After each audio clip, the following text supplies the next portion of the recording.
Okay, folks, we're all set to get ourselves underway here now in lesson number 8. I didn't put the sign board up there identifying the lesson number. I just forgot that from the last time. But I think you understand it's lesson number 8. It says that on your tape, so you understand that. And this is our final lesson in this series entitled The Battle on the Cross. And I certainly hope you've enjoyed the things that we've been examining so far. We have pretty much really covered all the material that I wanted to cover in this basic series as it pertains to the battle on the cross. We finished up in our last lesson with the issue of the spoils of the victory, and all we did was kind of get a taste for that concept and an appreciation for things that take place in the day of the Lord's wrath, things that took place shortly thereafter and in immediate connection with the Lord's burial and resurrection, and things that have been revealed now in connection with the dispensation of Gentile grace that we live in, the mystery of Christ, things out there in the dispensation. They're all the spoils of the victory. And there's prophetic ones that we're well known about, and there's the mystery spoils the victory that are only revealed, of course, in connection with the Revelation 4 and about this dispensation of Gentile grace in which we live today, that had been given to the Apostle Paul when the Lord Jesus Christ unexpectedly returned from heaven, as recorded in Acts chapter 9, and raised him up as the brand new apostle that he is, committing unto him the information for and about this dispensation of grace in which we live. But this final lesson, like I said, is going to kind of function like an appendix. And what I mean by that is we've talked about the issue of the pit. We've talked about the issue of the major opening of the pit, having a geographical location on this earth, under the Red Sea, the significance of the Red Sea in connection with God's program with Israel in particular, Satan's occupation of as Leviathan there. I've pointed out to you and talked about the issue of the destruction of the Red Sea that takes place in the Lord's day of wrath. And in talking about those things, we covered the information we needed to cover and the issues we needed to be alerted to at the time we went through it. But of course, it's a massive subject on its own. A good number of passages deal with that issue and have a bearing upon that and a significant connection with understanding and appreciating the fundamental things that we have. And I told you I wanted to take some time and at least say some more about that and provide you with some more things to consider and hopefully give you some more insight and understanding and connection with some of these matters. And that's really what this 8th lesson is all about. That's what this appendix type study is going to be dealing with. And let me just say from the outset, as I think I say at the outset, just with every one of our studies, whether it's the first lesson in a study or whether it's something like this, an appendix type to a study, we're only going to deal with and have time to deal with and be able to deal with fundamental issues, even in an appendix type manner. And I want you to be aware of that, and hopefully you'll be able to take some of the things that we're going to look at here now and just enjoy the further study of them out on your own. But take your Bibles here now as we deal with this further amplification upon the issue of and especially the major opening for it under the Red Sea and the significance and connection with that. Take your Bible and turn with me, if you would, to Exodus chapter 15. Exodus chapter 15. This is a passage that we looked at in connection with the historical account of God bringing Israel out of Egypt, the challenge that was to the adversary, the issue of the Red Sea and the rebuking of it at that time, and the issue of bringing Israel over, the very opening to the pit there. And we commented upon the verses here that give the indication in connection with that here in Exodus chapter 15. So when we resume our examination on that now and kind of amplified upon it a little bit in this appendix study, I want to begin there again, cite the things that we have from this passage anyway, and utilize and build upon it, I guess I should say, from this point. Exodus chapter 15, the song once again that Moses leads Israel in and that they all sing together after God brings them out of Egypt, the victory song. It actually kind of, as it proceeds on, it's got, as we talked about when we went through it the first time, it's kind of got like 2 phases to, actually it's got 3 phases to it. The first phase, it deals with the visible. and deals with the issue of the destruction of Pharaoh and his armies there, and his horsemen and so forth, and the actual physical destruction that took place. But then it moves on, and Moses, he leads Israel to understand some things. Moses understood the issue of the challenge of God's name against what was resident there, Satan's name there in Egypt, and him having his Assyrian there. And the evil and the response of his policy of evil and everything against that name and the opposition to power there. And Moses had an understanding of that. And he understood the iron furnace that Egypt was. Most of the people of Israel didn't understand those type things. An education came for them later on. And as we saw in the Psalm, how they didn't understand, how they even rejected that education. But Moses had an understanding of it. And he leads Israel in the song here, the victory song. He understands that there's more to it than what they visibly saw. He understands there was a victory over the adversary there. He understands that the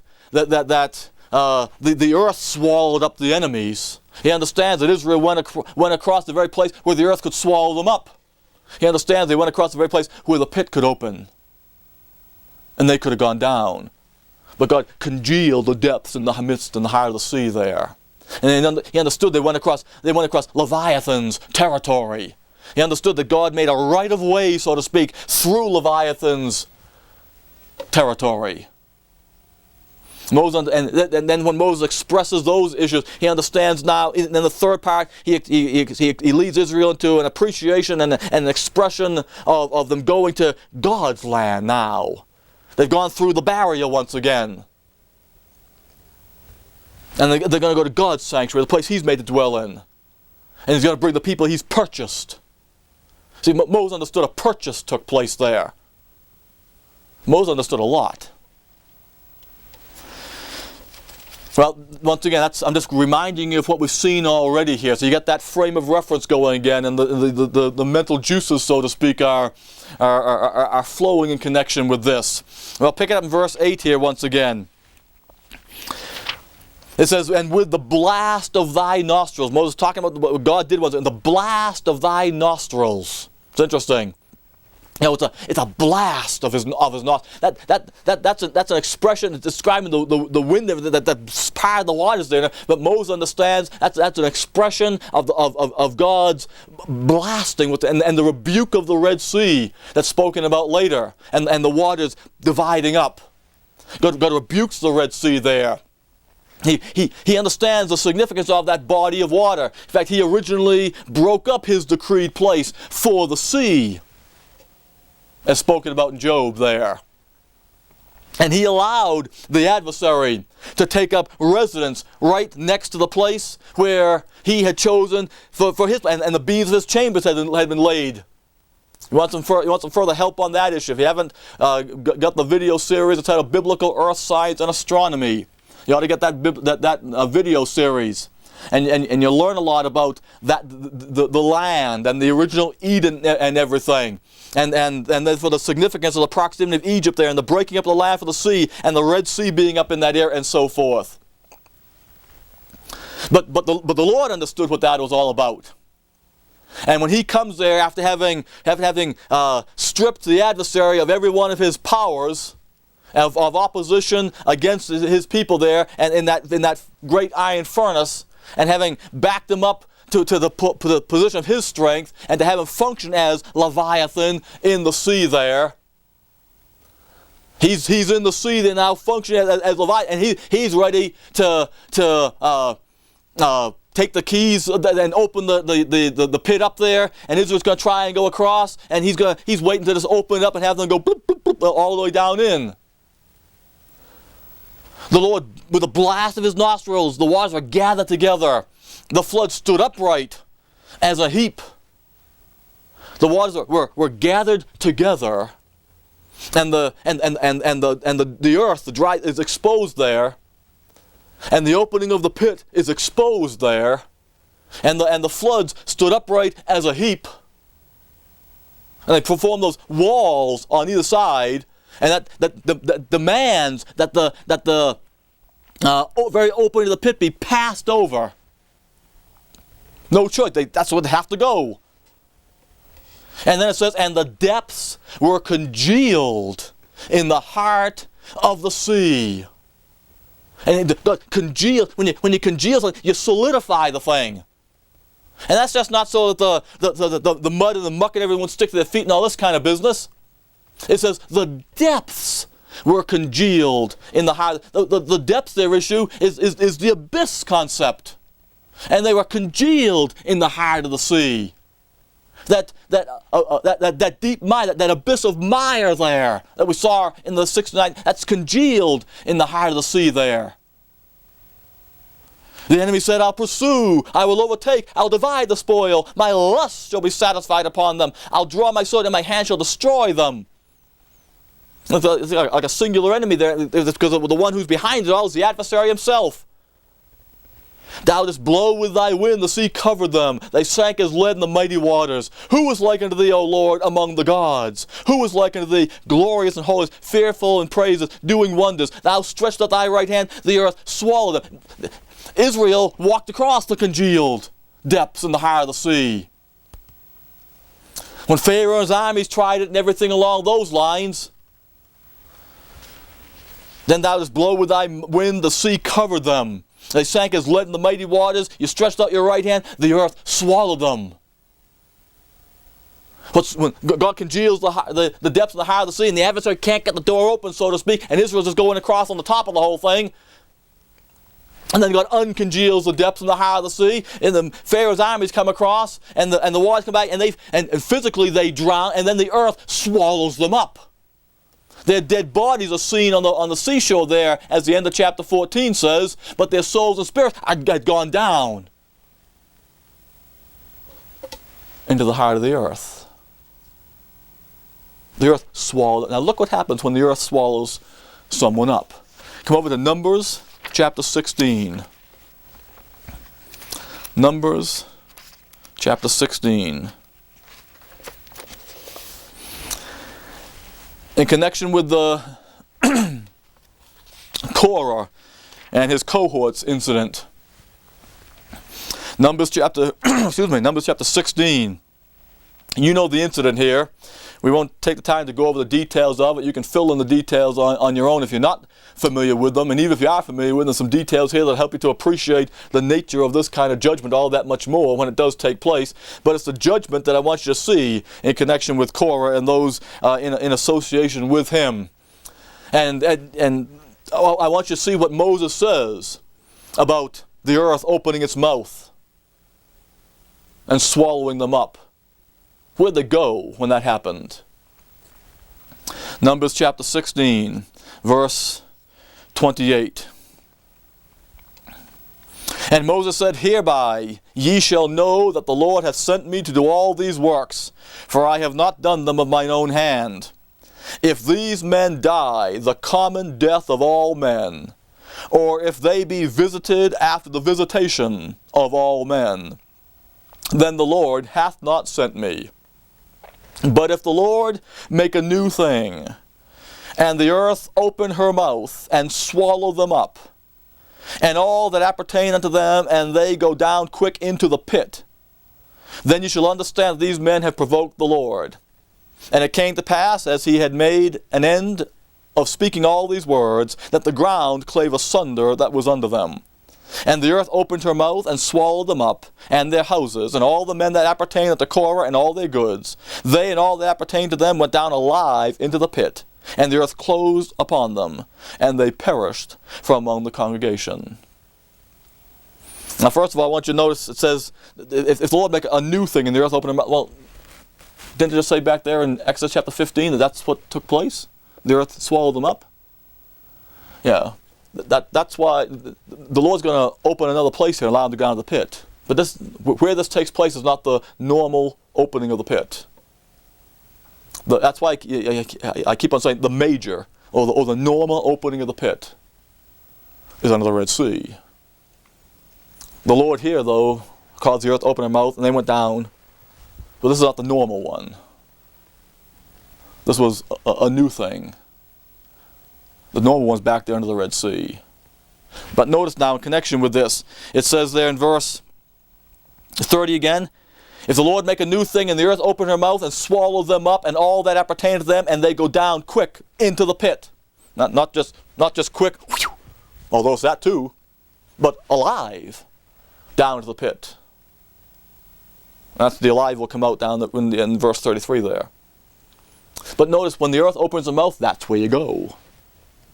The earth opens her mouth to swallow them and they go down to the pit. Now this is new also, since they went down alive. Not just is the earth opening her mouth in a new spot, but they're going down spirit, soul, and body into it. What took place once again back at the Red Sea was at the normal place for the opening of the pit. And they physically died by the drowning of the waters, and their dead bodies were on the seashore there, and the soul and spirit went down.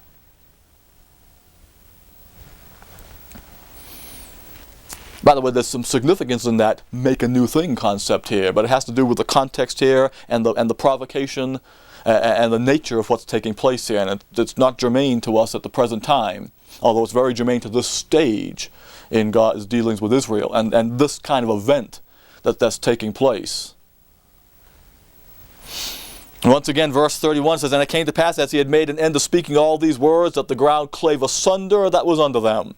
And the earth opened her mouth and swallowed them up, and their houses, and all the men that appertained unto Korah, and all their goods. They and all that appertained to them went down alive into the pit. And the earth closed upon them, perished from among the current." That's where they went. The earth swallowed them, and they went down into the pit. Well, that's what took place back there in Exodus chapter 15. God congealed the depths in the heart of the sea, and Israel went over dry shod and didn't go down into the pit. The earth's mouth was hardened. But when Pharaoh's armies sailed to do the same, the earth opened them up and they went down. The natural, normal opening for the pit under the Red Sea there, under Leviathan's sea. That's why Leviathan chose that sea. Coming over to Isaiah chapter 51. Now, this appendix type examination that we're doing here, folks, is more or less just looking at some verses on it. And I'm saying that to you because as I'm going through it right now, I can think of a better sense and sequence to what we're doing. We have said some things already, and so I know there's a frame of reference there for it. But a dedicated study to this issue would look at things in a slightly different order than I'm looking at them for you, or having you look at them with me right now.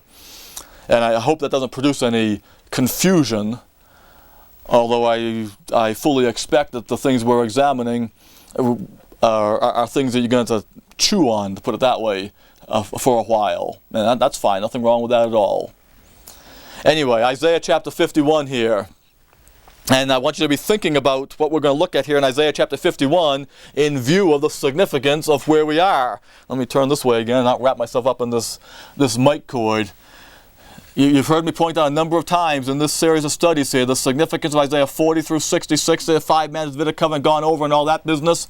The significance of chapter 49 through 53 in particular when it comes to dealing with the Redeemer and his redemption. The great number of times the battle on the cross is spoken about there. The ransoming issue is dealt with there. Well, we're going to look at something else right now that's within that cluster of information of chapters 49 through 53 there, in which the battle, the dragon, God having already dealt with him once, and the typical way in which he dealt with him here, that would be dealt with in full substance over there at the cross. And what we're going to see when the Lord talked about contending with him that contended with thee, there was a contention back here and he wounded the dragon back here. And he did that especially when he brought the ransomed of Israel out through the Red Sea, and when he dried it up. Isaiah chapter 51. Look at verse 9 and verse 10 here. Awake, awake, put on strength, O arm of the Lord. Awake as in the ancient days. Now the call here is particularly for the strength they put on in the Lord's day of wrath, and there's a parallel between that and the ancient days out there. And the awakening can take place because the battle's been won here. Awake as in the ancient days, in the generations of old. Now, what period of time back there they're going to be actually talking about? Here? Or way back? Or right here, as we'll see. Art thou not it that hath cut Rahab and wounded the dragon? What took place when we brought him of Egypt there? You notice he says, aren't you the one who cut Rahab and wounded the dragon? Now that's Satan. Come back to Isaiah 27 here very quickly. Look where he is. In that day, referring to the Lord's day of wrath, the Lord with his sore and great and strong sword shall punish Leviathan, the piercing serpent, even Leviathan, that crooked serpent, and he shall slay the dragon that is in the sea. Looking for the total destruction of him and his policy of evil on this earth, and his plan of evil on this earth out there in the Lord's day of wrath. And as that issue becomes talked about and everything, when you get over here to chapter 51, and the Lord's day of wrath's in view once again, and the things that are going to take place of it are in view, the awakening is called for, and the question is, aren't you the one who already wounded him once? And you did that once again back there in Egypt. And that's what the Lord did. He wounded the dragon back there. There was a blow submitted. That blow infuriated him.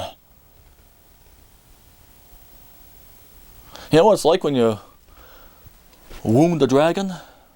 You didn't kill him back there. He wounded him.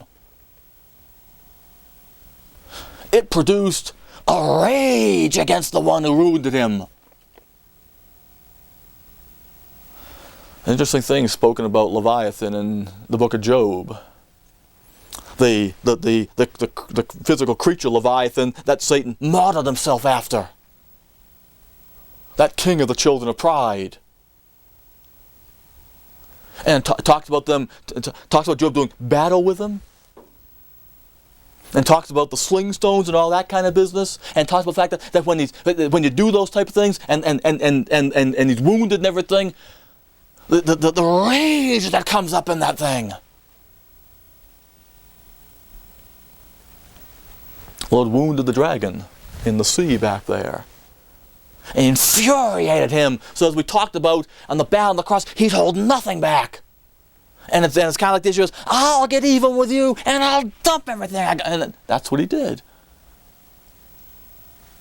And he exhausted himself, and the Lord survived it all.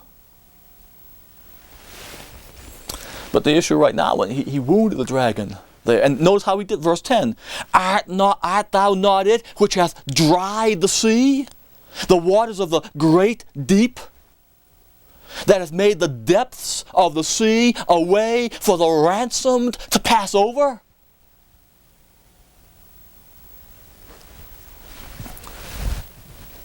You dealt with him in his greatest strength right back there. You wounded him back there. And you did that by drying the sea, the waters of the great deep. They didn't go through the little marshy section there. You know what I'm talking about. The waters of the great deep. Not only were they physically deep, but they covered the great deep, the abyss, to the heart of the earth. And when he did that, he made the depths of the sea a way for the ransomed to pass over. They passed from death unto life. Well, that's why the Lord talks about that in John's Gospel. Pass from death unto life. And you do that by passing over the very entrance to death into the pit, without the earth opening up and swallowing you.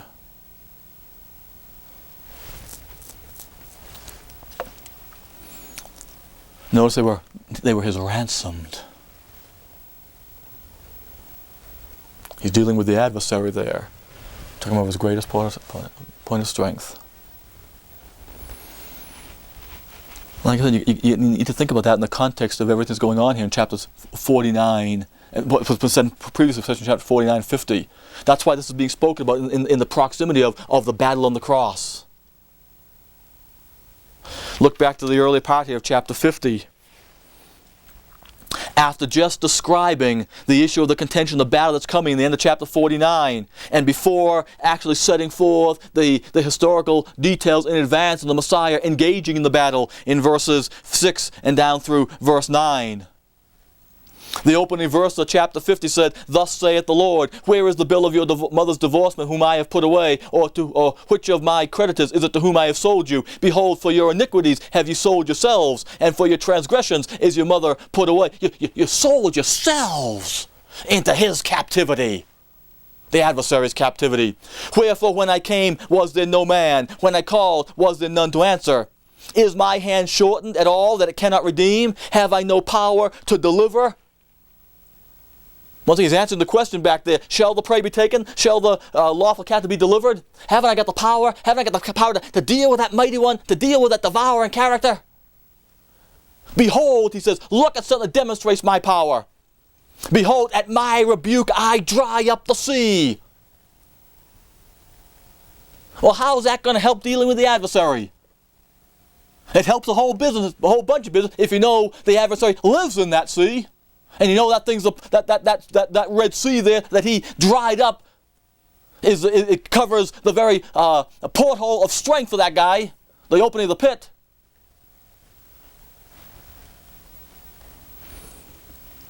"Behold, at my rebuke I dry up," and there's the rebuke issue once again. "I make the rivers a wilderness. Their fish stinketh because there is no water, and dieth. I clothe the heavens blackness, and make sackcloth their covering." He says, look at that. He says, there's my power.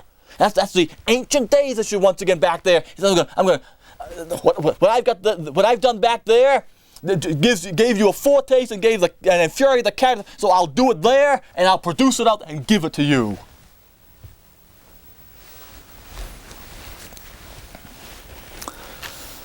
Rebuking the Red Sea, drying up all that business. Come on to Psalm 66. Folks, this ain't just figures of speech. This ain't just poetic. This is real stuff.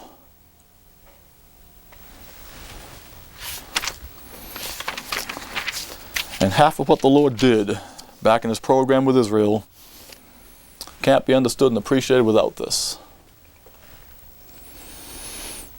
Psalm 66. You're in the second book of the Psalms here.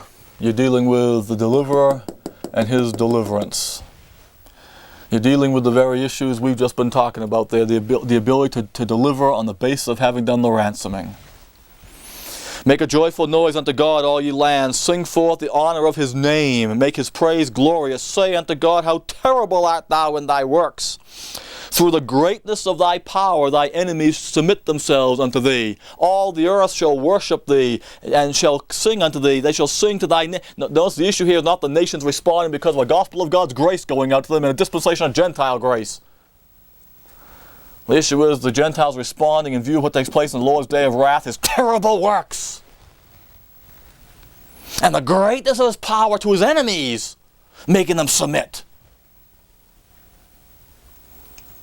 And here's what they'll be told to do. "Come and see the works of God. He is terrible," verse 5, "in his doing to the children of men. He turned the sea into dry land. They went through the flood on foot. There did we rejoice in him." And so forth. That issue of drying up the Red Sea, rebuking that sea, folks, making the congeal of the depths, that's a humongous issue in God's dealings with Israel. And that'll be a humongous issue on this earth because it's repeated again out there in the Lord's day of wrath.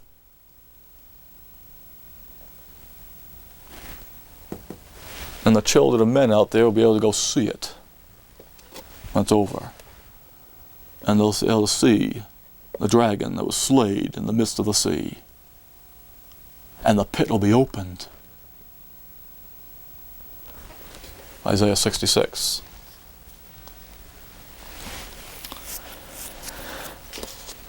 Come over to, since you're here in Psalm 66, come over to Psalm 69, where we've been so much in connection with the battle on the cross and the Lord's experience there and everything. You know the verses. The Lord's on the cross, He knows what's coming, and that's why He's talking about the waters and everything. That's why He's talking about the deep mire. That's why He's talking about sinking in it, because He knows where He's going in connection with death. Save me, O God, for the waters that come in unto my soul. I sink in deep mire where there is no standing. I come into deep waters where the floods overflow. You got the deep waters, you got the floods. We had that terminology all in other places in connection with the Red Sea. The floods stand up upright. Well, they weren't standing up upright for Him. He was suffering under the onslaught of the adversary in the battle of the cross, seeking to kill Him.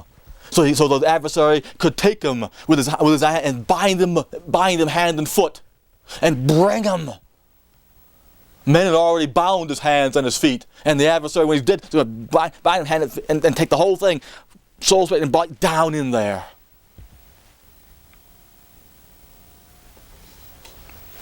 The Lord knows it's coming. As we talked about when we went through this and everything, the focal point of His thinking, as He knows the circumstance and knows the outlook, what's coming and everything, is the agape love He has for the ones that He's dying to redeem and ransom, and the promise of His Father that He's been taught and has set His resolve upon of being delivered. And so when He's ready to yield up the ghost and go, verse 13, but as for me, my prayer is unto Thee, O Lord, in an acceptable time. O God, in the multitude of Thy mercy, hear me in the truth of Thy salvation. You've promised the salvation, the issue that in Hebrews 5, able to save him from death. He knows He's been heard, and He also knows the acceptable time. The forsaking's over, and now He's going to give up the ghost and go. And therefore He calls upon the Father to do what He's promised to do. Deliver me out of the mire, or let me not sink. Let me be delivered from them that hate me, and out of the deep waters. There's that deep waters once again. Let not the water flood, overflow me, neither let the deep swallow me up, nor let the pit shut her mouth upon me. And let not the pit shut her mouth upon me. See, the pit and the deep and the what, they're all together. You go through the water, and through down into the deep, and the pit shuts her mouth.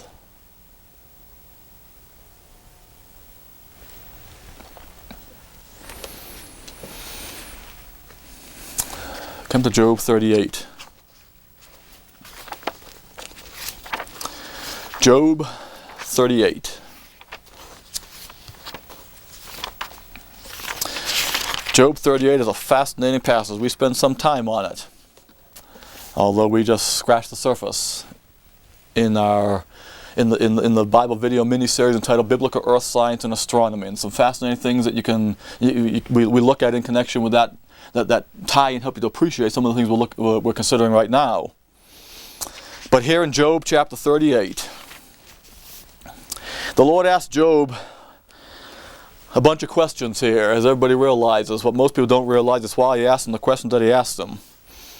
There's a whole bunch of questions God could ask Job if all God wanted to do was come along and say, Job, I know more than you do.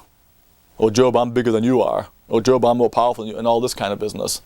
If that's all you think God's doing here when He's asking Job questions, you've missed the boat in the book of Job.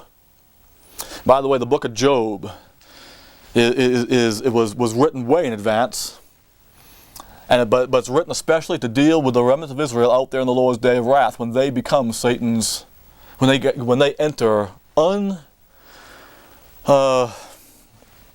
let's put it without cause. Let's put it that way. When they enter satanic captivity without cause. Job was in satanic captivity without cause. God put him into it. And did all that in advance, in preparation for providing information for the remnant of Israel way out there in the Lord's day of wrath. That lets them understand that what they're going through is going to result in the total resolution of the satanic plan of evil on the earth. And that because of who they are and the plan and purpose of God, they're suffering for it. And Job, because of who he was and God put him into satanic captivity and so forth, and the things he goes through, and the categories of humanistic philosophy and apostate religion and all sorts of stuff like that Job gets afflicted by mentally by his three friends. The remnant of Israel in the day of the Lord's wrath gets that out of Israel's vain religious system and Gentile thinking. And the counsel that Job needed to have him understand and appreciate what he was going through and the purpose of it all and the reason for it all and everything could only come from one source, that's God himself. And the counsel that the remnant of Israel needs out there in that day to understand and appreciate what they're going through and why they're going through can only come from one source, and that's God himself. And they're going to stick with the book. And as James explains in James chapter 5, the book of Job is taught to the remnant. James is one of them who was teaching the remnant the book of Job. Anyway, I'm just saying some of those things to you because the book of Job as a whole is so often misunderstood, and the 38th chapter, and it's actually chapter 30 to the end, is so often misunderstood. And we're going to look at some questions here. One particular category of questions that the Lord asked Job. If you don't understand what's going on, you're not going to understand why God asked Job these questions. But even if we don't say these things, it wouldn't mean you couldn't understand what we're going to look at here. But I want to enhance your understanding and appreciation of what we're going to look at as much as possible. Look at verse 1, first of all. It says, Then the Lord answered Job out of the whirlwind and said, Who is this that darkeneth counsel by words without knowledge?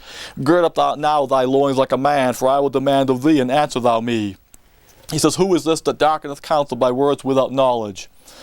What Job needed was counsel, but the counsel he was getting was darkened because it was provided by words without knowledge.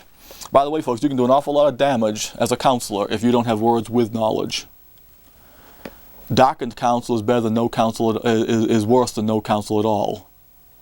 You're better off having no counsel at all than having counsel that's darkened by words without knowledge. And when God says here, Who is this that darkeneth counsel by words without knowledge? He's not saying that Eliphaz, Bildad, and Zophar, and Elihu there didn't say anything that was true. They said a bunch that was true. But the true things they were saying had no relation to what was really going on.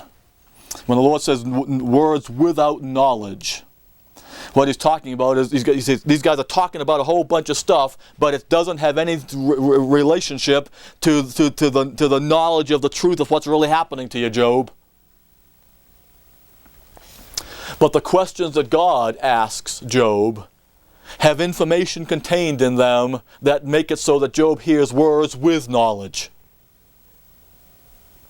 And the questions are not just, Job, I'm bigger than you are. Job, I'm the boss, I can do what I want. That's usually how things... I'm not saying that has nothing to do with it, but that's not the big issue. Job knew God was the boss.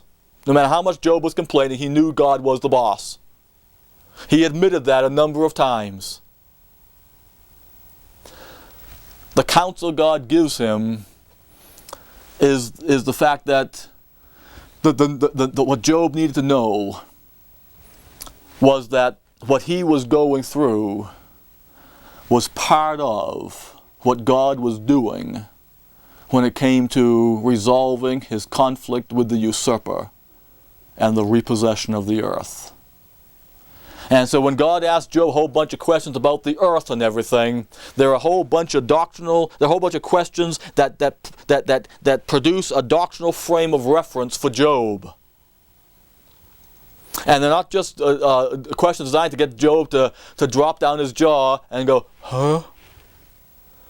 They're questions designed to get Job to understand that, as amazing as it may seem, what he's going through is part of the resolution process.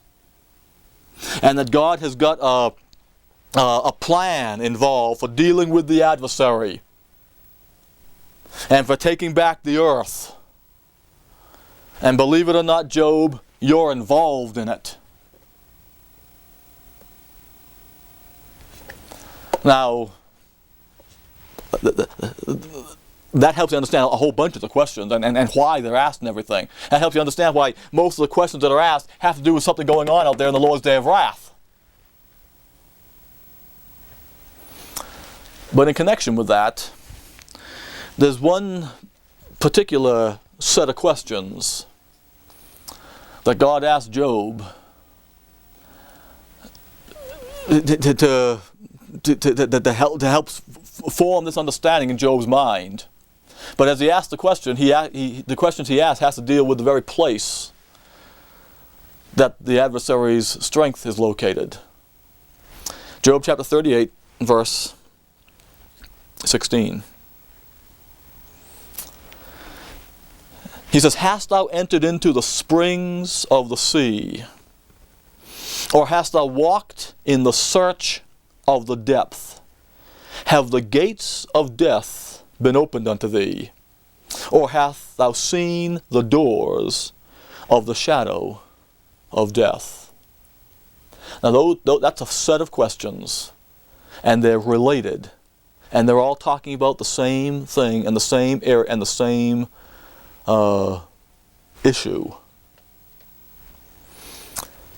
When he asked Job, "Hast thou entered into the springs of the sea, or hast thou walked in the search of the depth?"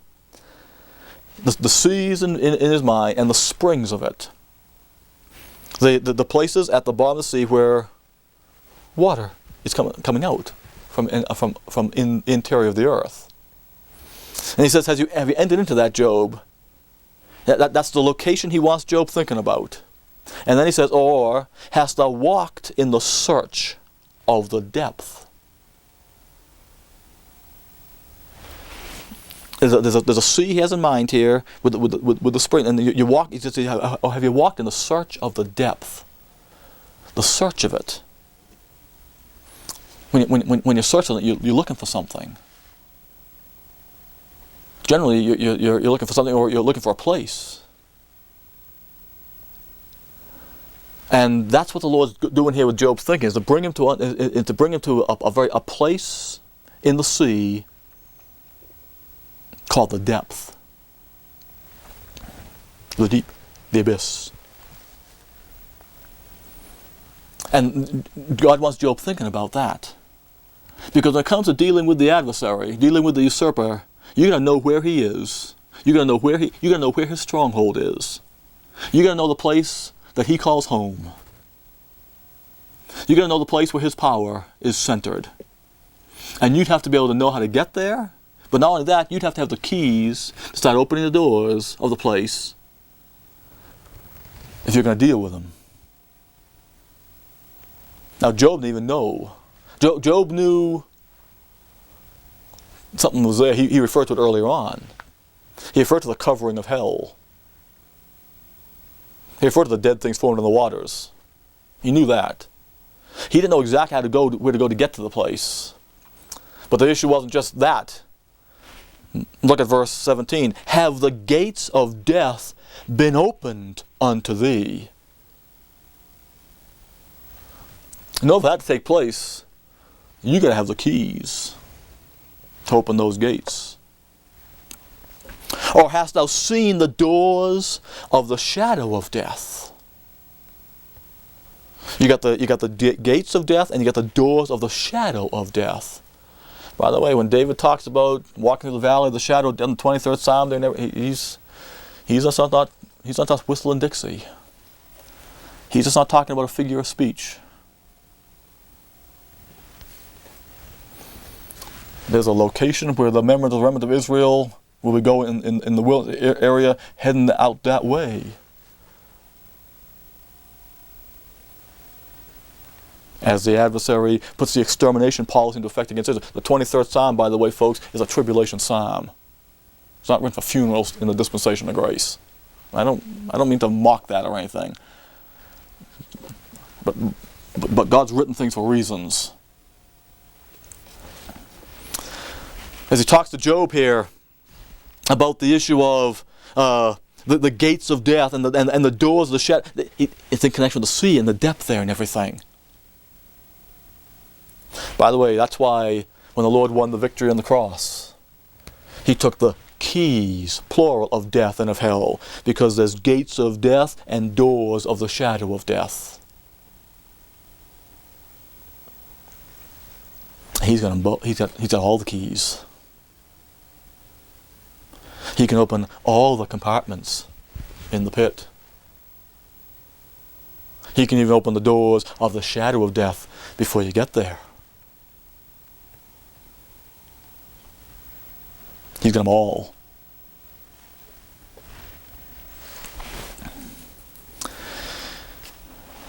But the Lord talks about the sea and the depth in connection with the gates of death and the doors of the shadow, because they're all located in the same place. They're all under the Red Sea.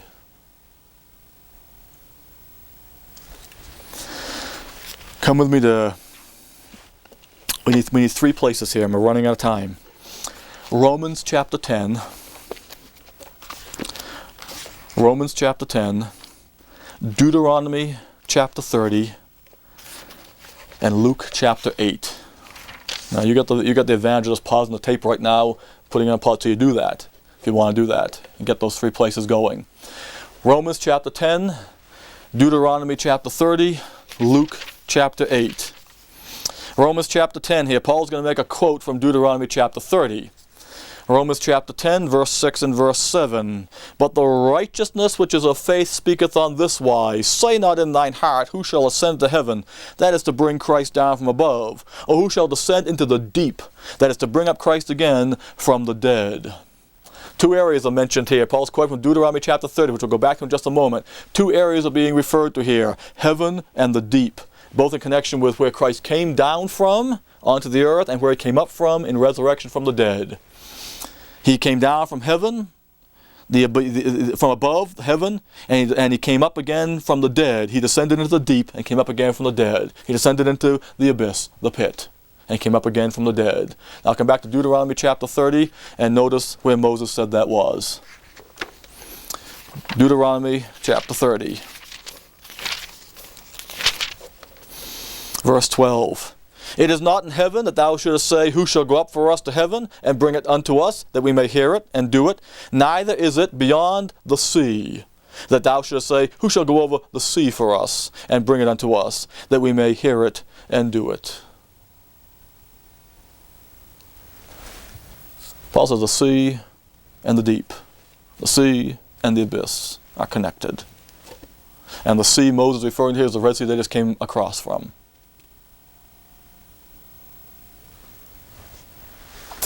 Luke chapter 8. Luke chapter 8.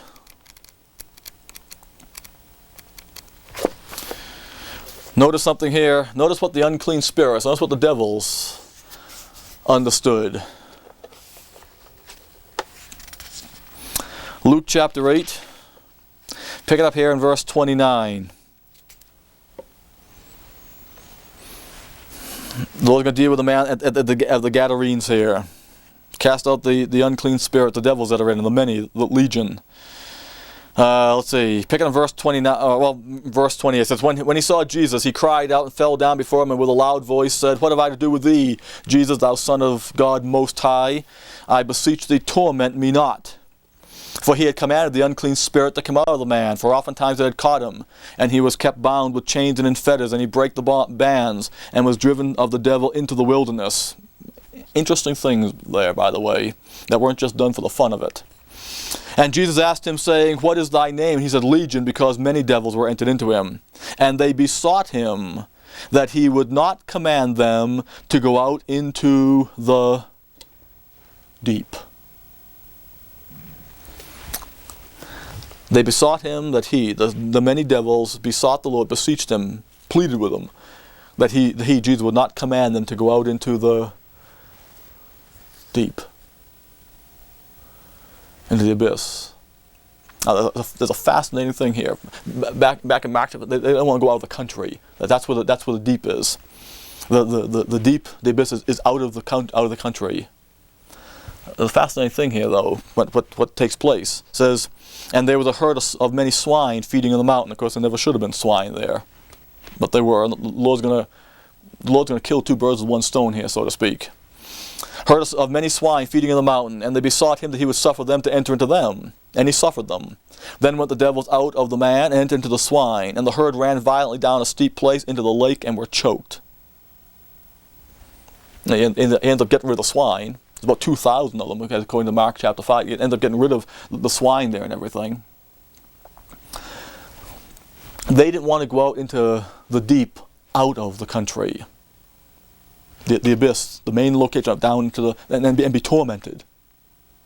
So that's what they understood, that he'd torment them before the time, and he'd send them out and command them to go out into the pit, and to go out into through that body of water, the Red Sea, down to the pit there. Interestingly enough, he let them go into another body of water, the lake here. If you understand that, by the way, folks, you understand why some very unique and cataclysmic type things took place at the Sea of Galilee. Also, if you understand Satan's penchant for the sea, you understand also, having taken up residence within the land of Israel, that he operated in the Sea of Galilee too. That's a fascinating thing, along with, like I said, the way in which this man was treated and everything like that. There was a demonstration going on there, a demonstration of Satan's power in the land. But anyway, there's a whole bunch more things we could look at here, folks. Other passages that we could talk about. Other passages in connection with, especially in connection with the effect the Lord's judgment on the Red Sea in the Lord's day of wrath. We just don't have time for that. But if you understand the Red Sea, you understand what it's all about, you understand where the major normal opening of the pit is, you understand Leviathan's residence within it and everything.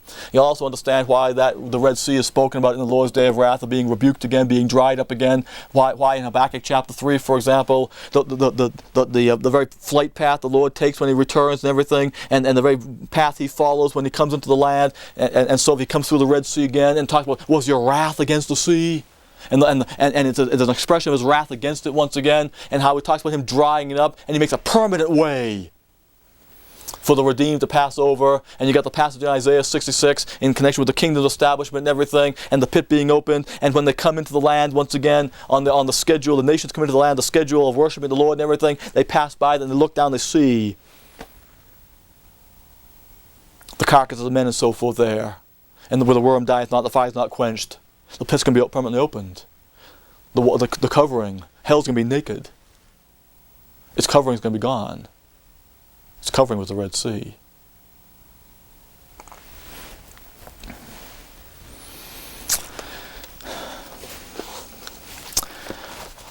I want you to come over to Colossians chapter 1. One more time in this study. We need to bring our study on the battle on the cross and everything associated with it in this brief appendix to the issue of the pit to a close now.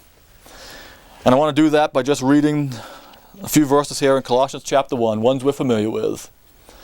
But hopefully in view of what we've seen over these lessons, the thanksgiving the Apostle Paul says here that we ought to render to the Father, hopefully in your life and in your thanksgiving it'll be that much greater. And if these are things that you have already had an appreciation for, hopefully just a reminder of them, and maybe some new tidbits of information, everything about them just causes you to glory all that much more. And speaking about the glory, if I can take, without having looking at over there in Galatians chapter 6, where Paul says, but God forbid that I should glory save in the cross of the Lord Jesus Christ, by whom the world is crucified unto me, and I unto the world. We talked in the very first lesson about that issue, and the cross being our all in all. And the focal point, the spotlight of the glory of God and the power and the wisdom of God being on that cross and ever will be. And my sincere hope and prayer in connection with these lessons going out and you viewing them is that the cross glows with a greater and greater glory in your heart and mind than it has before. And that these little bits of information here and everything just cause that to happen. And the doctrinal enhancement that hopefully you've received from this study makes that happen. And that you glory in the cross all that much more. And you glory in the demonstration and display of God's Jehovahness for you as a twice dead Gentile in that cross, now revealed unto you in the mystery of Christ. And that therefore what Paul says here about giving thanks unto the Father will have all that much more meaningfulness and all that much more fervency and all that much more sincerity of gratitude and thanksgiving and appreciation to it. And that a key central element of that will be your thanksgiving for Him having delivered you from the power of darkness and having translated you into the kingdom of His dear Son. Colossians chapter 1, verse 12. Giving thanks unto the Father, which hath made us meet to be partakers of the inheritance of the saints in light. He's made you fit to be partakers of it. He dealt with your twice dead Gentile status, dead in trespasses and sins and the uncircumcision of your flesh. Dealt with your predicament in the eyes of His justice because of your sinfulness, dealt with your bondage to satanic possession because of your Gentile status. He dealt with them both. And He's made you meet to be partakers of the inheritance of the saints in light, who hath delivered us from the power of darkness, and hath translated us into the kingdom of His dear Son, in whom we have redemption through His blood, even the forgiveness of sins. It's so easy to read those verses once again, folks, so easy to say in a monotone voice, who hath delivered us from the power of darkness and translated us into the kingdom of His dear Son. But in view of all that we've studied out and everything, you know what took place to enable Him to do that. You know the battle the Lord Jesus Christ had to enter into to enable Him to do that for you. You know that you never could have endured even the adversary saying boo to you. You know you never could have survived the battle. But He survived it, He endured it, He absorbed it all for you. And I hope once again that the things we've covered cause the reality of that and the significance and meaningful of that and of that to be planted in your heart if it's not already there, and for it to grow and mature and bear the fruit of the thanksgiving that's spoken about here. And that you take the things that we've looked at and you study them out more and more, and you learn more and more details of it, and you revel in the riches of God's grace unto you, in the power of God and the wisdom of God, in the cross of Christ Jesus. And that the preaching of the cross be the all in all it ought to be to you, that it is to God. Thank you for the opportunity to be your Bible teacher during this series, and I certainly hope and the Bible video series we offer and other materials and literature and everything can continue to be a help to you. I thank you once again for the privilege of allowing me to enjoy the privilege of God's grace as we've taught these things together. Thank you.